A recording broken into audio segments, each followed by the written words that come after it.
Right, we can quickly get to Rishi Prasad now for a little update on the golf. We've just seen it suspended for a severe weather warning that has been threatening all day. Rishi, how are things looking out there? Bad. It's wet. It's wet, JJ. Yeah, there's a threat of thunderstorms. So the hooter went off about 10 minutes ago, so everyone's been ushered off the course. And in fact, we are being told that we'll have to leave our position very shortly. The brollies that have been up have got to come down because of the threat of thunder and lightning. The likelihood is that we'll have to wait till around 1 o'clock for the earliest announcement for a resumption. The weather forecast, some people are saying that they're hoping that it could this rain and thunder and lightning will dissipate in about 35 to 40 minutes, in which case then we can restart, and it might take an extra 15 minutes or so to restart. So we could be looking at about 45 minutes to an hour potentially, but it all depends on how long this weather system lasts. The breeze isn't as strong as you'd want it to be, so they can blow it through. The rain is falling, but it's more the concern about thunder and lightning.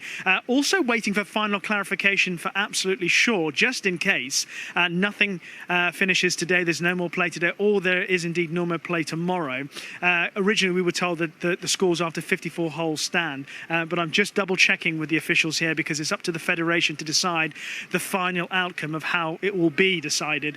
So I'll try and bring you news on that. But in the meantime, very shortly, we're going to have to dive for cover from the rain. My back is now absolutely soaked, but actually, it's quite welcome here, actually, JJ, after what has been a sweltering day. It doesn't feel too bad to be wet and caught in the rain. Right, well, in which case I'll let you go get some shelter regardless. But yeah, thank you very much. And as we say, hopefully an update around about half an hour's time. So 1 o'clock your time there. Cheers, Rishi. You go get some cover. Anyway, let's get ourselves out to the men's basketball gold medal match. It's the United States up against Kevin Durant on this team. Well, following weather delays, the women's golf has just resumed. So the podium for Tokyo. Well, there you go. Another gold medal decided on Olympic breakfast. Good morning. You're watching Dan and Sam. It's Saturday morning. We have a packed programme lined up for you. Just to tidy up the golf, congratulations to Nicola of the USA, the world #1, the overwhelming favourite. She secured the gold medal in the golf. There will be a playoff for the silver now between Mone Inami of Japan and Lydia Ko of New Zealand. They're both one shot behind Nelly Korda. They're at 16 under. That playoff, we're going to bring you over on the red button and the BBC iPlayer. So if you switch over to that, you'll be able to see that playoff if you want to watch that, because here on BBC One, we have got some boxing to bring you and potentially, Sam, a gold medal. Potentially. And to join us for that, we've got double Olympic champion Nicola Adams. Good morning. Thanks for coming in so early. Yeah, it's all right.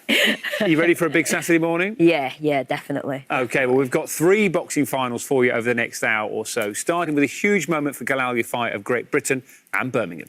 Here is the moment of confirmation. Champion, a magnificent rostrum.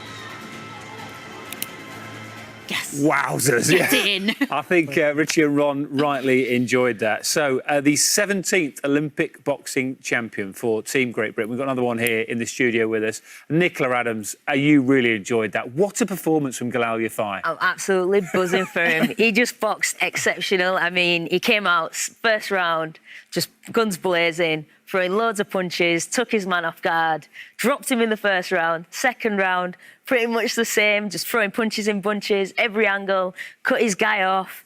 Man, he just unbelievable. Well deserved. It was a masterclass, really, wasn't it? Yeah, it was. And you said as well when you were watching it, fighting against that type of style, it's almost impossible, isn't it, to get into the fight? Yeah, it is. It's really, really difficult. You've got somebody throwing punches from every angle.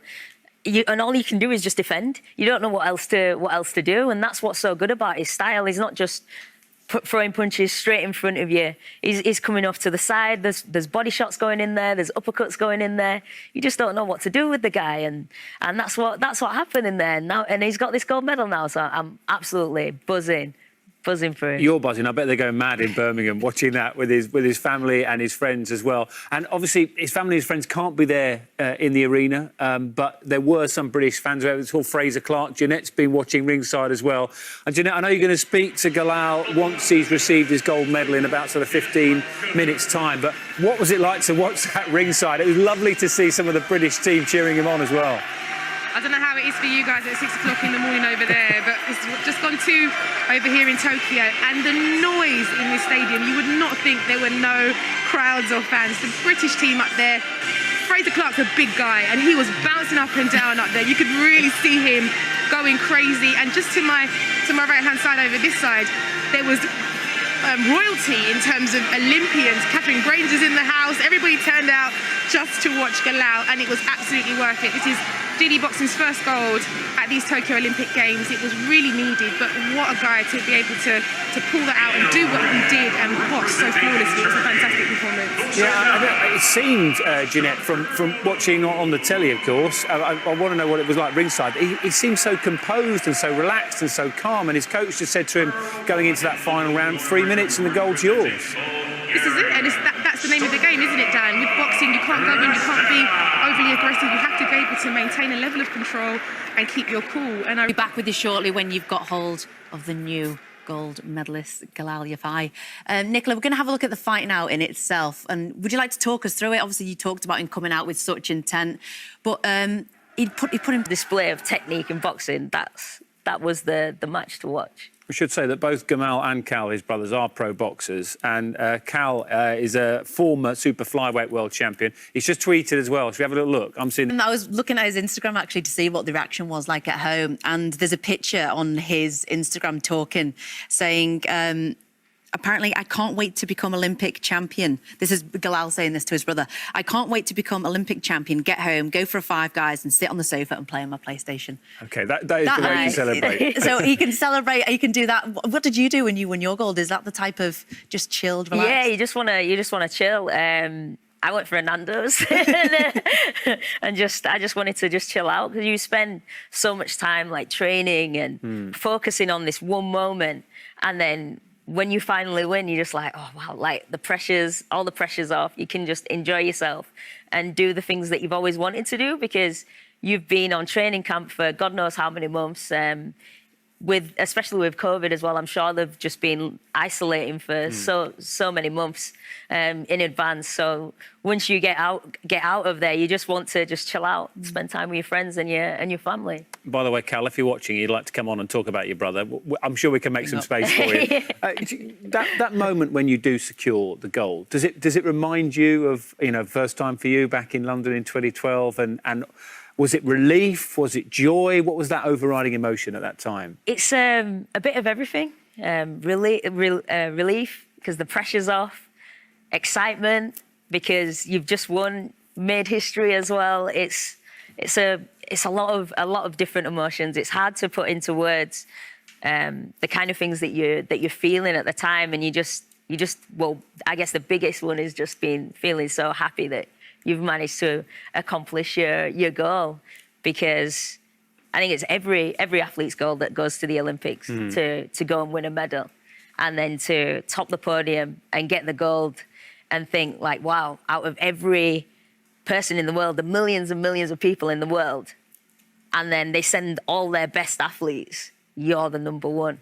It's an must be an amazing feeling. Yeah, well, we've got a bit more of a reminder for you now, because obviously you were a flyweight, and it's the flyweight women's final right now. We're going to go back.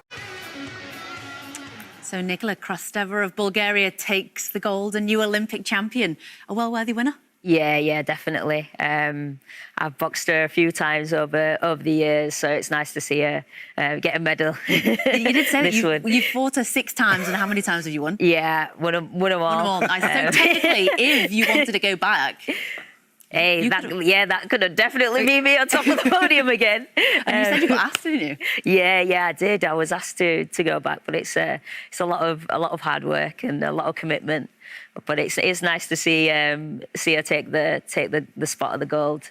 And for those who might just be tuning in, you missed an amazing fight about 20 minutes ago. Galal Yafai winning the first British boxing gold medal of these games, beating Carlo Palam in the men's flyweight. It was a brilliant performance. Hopefully we're going to hear from him soon.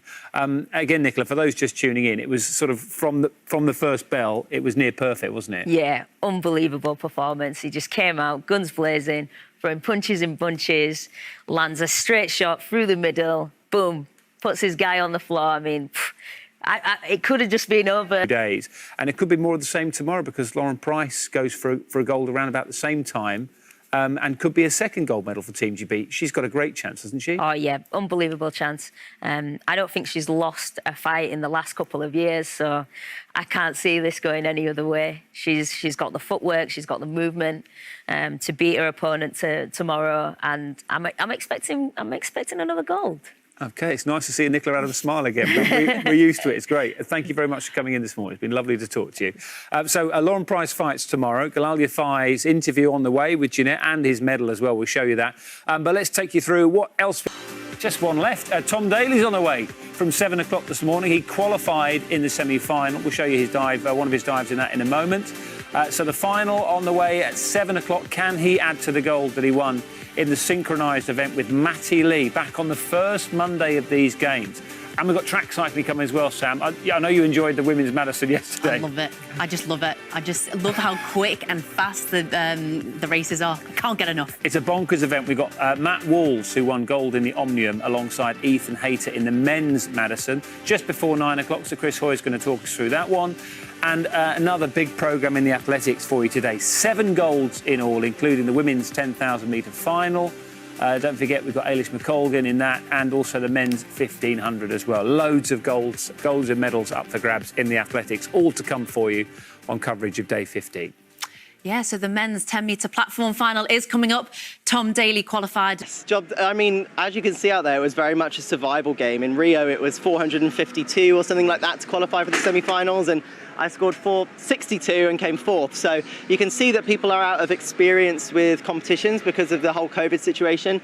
I could definitely say I made a bit of a dog's dinner of that semi-final. You know, semi-gourmet, not from a can. It is like a home-cooked one, but still a dog's dinner. So I'm looking forward to improving on those little bits because everything was there or thereabouts. And for me, it was a survival game getting to the final. And now just let it rip and give it everything. How have you prepared for this one? Because obviously, you know, you've had the Olympic gold last week, and then I guess do you just push that out of your mind and just go again afresh? Yeah, I mean, I escaped the village completely for 5 days, went to Yokohama where the Team GB holding camp is and trained there for a few days, then came back into the village to then build back into it because it's a really long time to be away and the waiting game is some of the hardest thing. And obviously keeping up with my knitting to make sure that I could take my mind off the diving helped too. I was going to say, the finger's not tired going into that final. You know, it's quite good, like, hand and wrist rehab for divers to be able to do that because you have to have strong wrists. So, but you know, it's been a great way for me to be able to have that bit of a distraction. Great stuff. And then going into the final, just going to move it on a little bit, and everything, as you said, seems to be there. It's just finding those little precise details. Yeah, I mean, the final, I'm going to go out there, enjoy it, give it my best shot. Like I said, like all my dives are there or thereabouts. I just need to sharpen it up and put a bit of sparkle on it. And you know, I'm going to do my best. I'm really happy with these Olympics so far, and now I can really just enjoy this one. Massive good luck, Tom. Thank you. Perfect. Excellent. Nice to see a big smile on the face of Tom Daley. We've been joined by another gold medalist in the studio, Chris Mears, which means between us all, we've got 4 gold medals in the studio. You love that line, Dan. Yeah. I'm going to keep peddling it. How do you feel he went in his semi-final, and what are your hopes for the final coming up at 7 o'clock this morning? Well, look, you know, like Tom said, it wasn't a perfect run, but I kind of like that because in his semi-final in Rio, it was, you know, it all fell apart. So it's all to play for. You know, he's looking sharp. It's not like there are just bad dives there. When he's on, he's hitting his dive. So, yeah, anything can happen. And he just seems so incredibly relaxed, doesn't he? It's knitting. He does. Maybe it's the knitting. I don't know. But, yeah, he looks super content. And I don't know whether that's because he's a dad now or what. But, yeah, he just looks so chilled. Do you think, because of what happened in the semi-final in Rio, where he didn't qualify and he said he made a big mess of it, qualified 4th for this, obviously he's up against the Chinese divers again who qualified in 1st and 2nd. Do you think the fact that he won that gold with Matty Lee last Monday. Is that a weight off his shoulders? Will he just go for it in the final? It's a huge weight. Come on.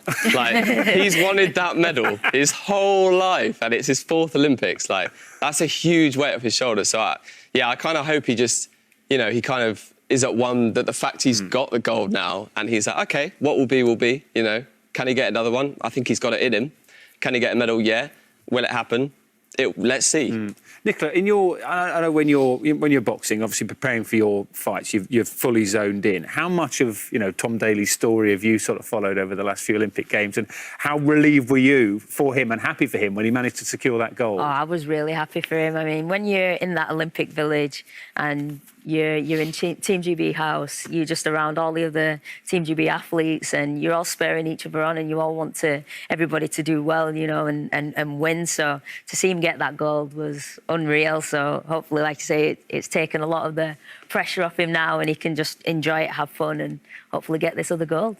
And Chris, amongst the diving lot, have you managed to speak to them? You've spoken to Tom to see what the mood's like with the last one to go? I haven't. I don't like disturbing people when they're in that competition mindset. I know I'd be like, go away! I'm doing my thing. But I spoke to Jack. I spoke to Jack. And big Fraser Clark. Is his birthday? Best present ever. Do you know what? We can speak to Galal right now. He is ringside. I think he is with Jeanette. So let's speak to Great Britain's boxing gold medalist. Jeanette, over to you. Dan, I've got an Olympic champion stood right in front of me. And as he's walked in front of me, he said, I actually can't believe it. I still feel quite calm. Yeah. Why is that? You're Olympic champion. You should be going crazy, Galal. I don't know. You know what? I'm a pretty calm person. Obviously, it's something I've always wanted to do, be Olympic champion. I'm Olympic champion now, and I'm just over the moon, man. And Galal, when you think about the journey that you've been on to this particular point, okay, 6 years ago, you would have been finishing work early in the morning, getting home, getting ready for the gym. But here you are now, living out that dream. And think about the sacrifices you've made in those years. It must have been so much. Yeah, I've worked hard. Obviously, I was working 6 years ago. But yeah, I just took up boxing. And thank God it worked out for me. I just trained hard, give everything, and just shows if you work hard, you can reap the rewards.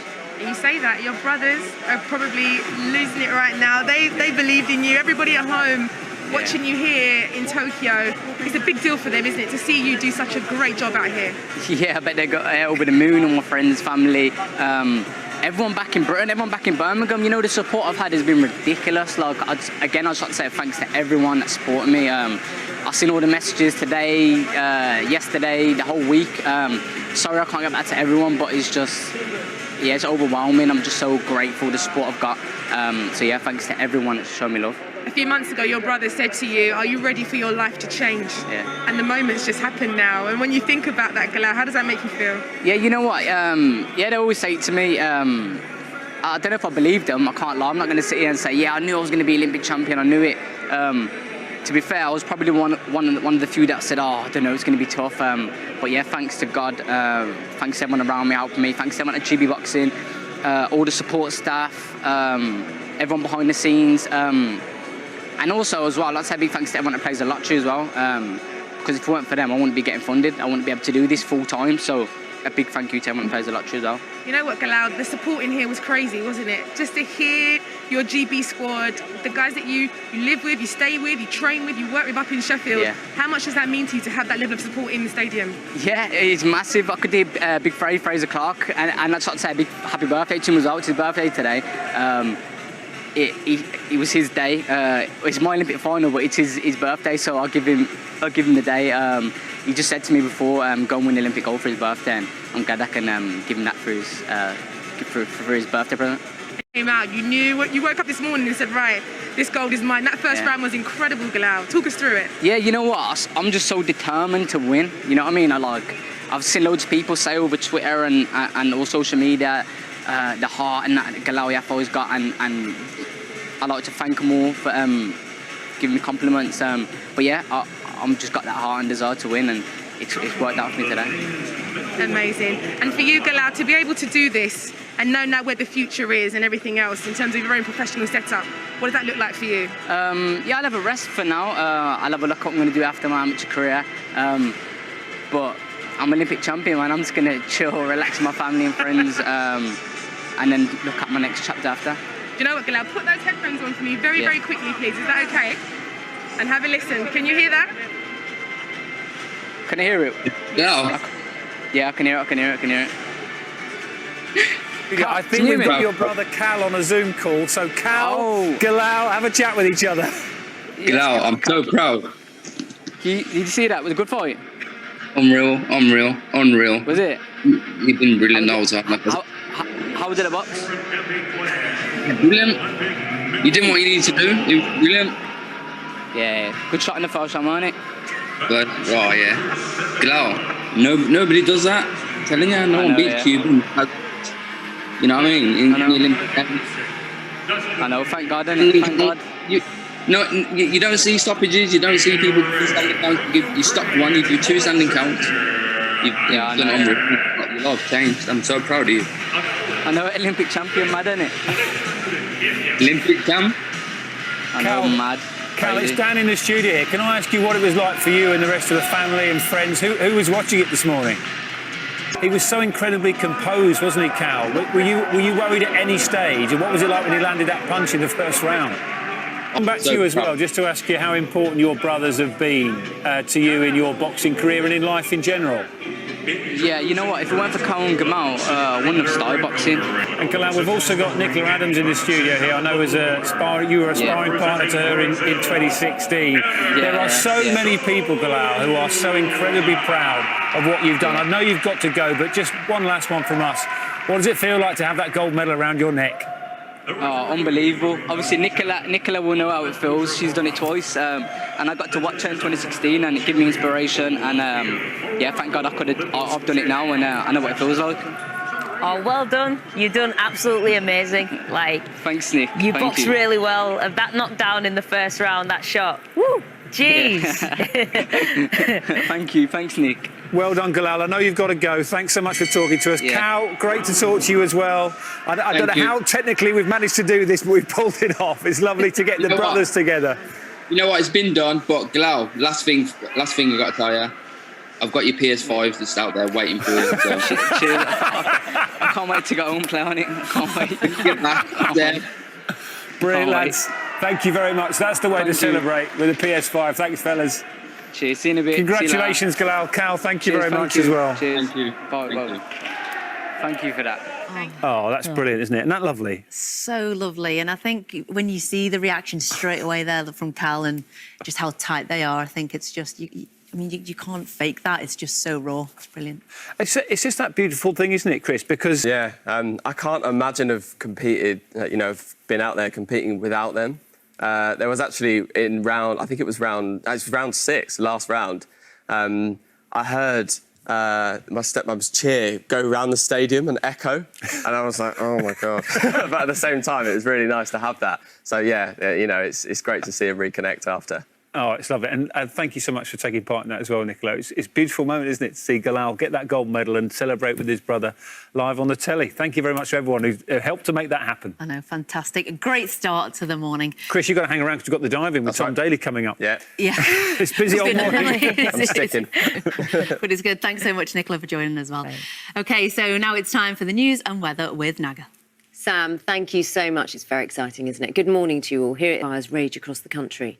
Firefighters are battling dozens of fires on the nearby island of Evia and areas close to ancient Olympia, the birthplace of the Olympics. The highly anticipated shows, called Doing It for Laura, diagnosed with brain cancer in 2018. The 28-year-old is having immunotherapy in Germany, which isn't offered in the UK.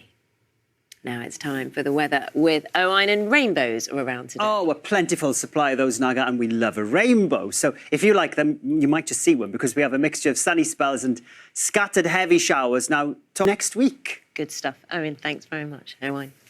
That's it from us now for all the Olympic action with Sam and Dan.